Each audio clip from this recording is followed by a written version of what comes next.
Liz Winstead with Howdini.com. The carving of the pumpkin, you either love it or you hate it. I happen to love, you get a knife and you get your hands dirty and you dig right in.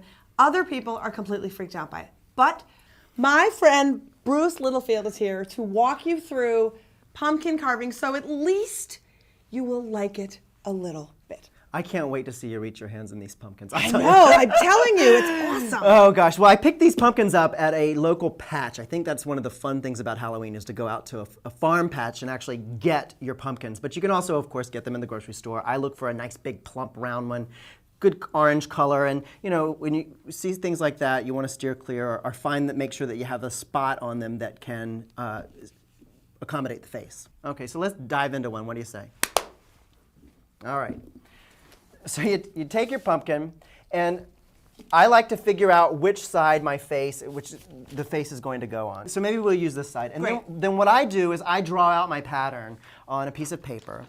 This doesn't look like much at this point. No, it doesn't. It looks like a Rorschach test. It does. So yes, your Rorschach test, but if you look right there, you'll see the outline of a cat. Oh, okay, great. So you're cutting this part out. Here's the cat and here's this crazy. Got it. You got it. So everything here, we're going to be cutting away on the pumpkin. Okay. So then you put your stencil, your drawing, your sketch onto the pumpkin, thumbtack it, and then take a fork. I like to take a fork, and you go around the lines, marking into the lines as you go around. So I've already marked this one with my holes, and you can see those right there. Yeah, right? yeah, awesome. Okay. Yep.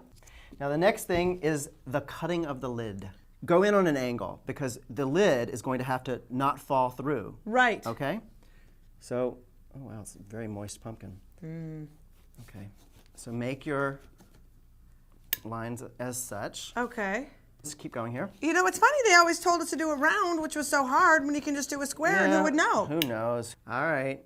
And I love this. Beautiful, all right. Beautiful, beautiful. You know the next thing. I always go from the top so everything falls in. Okay, good. Right? That's nice. Get it So all you go down from to the top, bottom. you get it Good all job. down to the bottom. Yep. You've done this before. Oh my God, I love it. Oh. Piles. Coming. No. Oh. Okay, you've done good, pig. I get a little... Come on, let's look at what one would look like if we weren't like the when most Bruce does it. enthusiastic. Here's what it looks like when Bruce does it. Well, I'm not Martha, but I know, it's that's perfect. pretty darn good. No, That's it's good. amazing. It's good. It's clean. When you light it up inside, it's going to have an even surface. Okay, Yeah, you get the point, It's right? gorgeous. Now it's time to cut around into our pattern. So let's do it. So you went ahead and drew a little outline as well. I did, on just your because dots. so I could see it better. See right here, using the knife, you can just sort of sculpt out how you want it. There we go. Right. Okay? Cool. All right. And again, I'm not rushing myself, little tiny slices. And especially because I have a sort of a large knife for this detail, and I'm making do with what I've got, but I'm doing a pretty good job here. Now you can see the body of the cat is forming here. There's the tail. This chunk is getting ready to come out. This is our next chunk. And then the last chunk we have, we'll take out as the leg, and you'll see the legs there. And the legs there look pretty good. Almost done. Okay, so let's spin it around, show everybody. Okay, let's do it. Come on. Okay. Here you go. It's gorgeous. Come on now. Can you tell it's a cat? How cute is that? And I'm going to use a candle inside a votive, a votive inside a glass. Right. So this would be able to fit right down in there, just fine. Awesome. Let's light her up. And you know, I like to use the candles this way because, first of all, it reduces the risk of fire, and they last longer. Right. You know, inside the votive holder, they last a lot longer.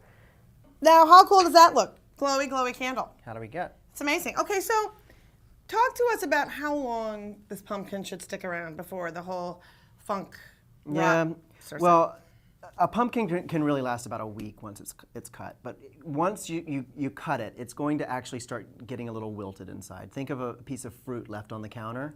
You know how it gets that overnight? But one of the greatest beauty secrets of all time, petroleum jelly, works great. And that's probably good for the smile on the other pumpkin, too. Yes, it is. Right? Oh, It's pageant you got it. contestants, Pageant. they use the Vaseline. Did you compete in a pageant? Yeah, can't you tell? Yeah, I can. Yeah, I came all the You way got up that through the knowledge. ranks of Miss whatever. So anyway, take it. And you don't want to be doing this really when there's a candle in there, but basically get that around in there. This is all kinds of weird right now. I know, Here, it the is. Vaseline trick. It's Yeah, probably it is. great. It really yet does it's work, because what it does is it seals it up a little bit. You want to say goodbye? Not really. Come on, But I shake my will. hand. I'm not going to say goodbye that way, but I love your pumpkin, and I'm not shaking your lubed up hand. Thank you, darling. I'm Liz Winstead for Howdini.com.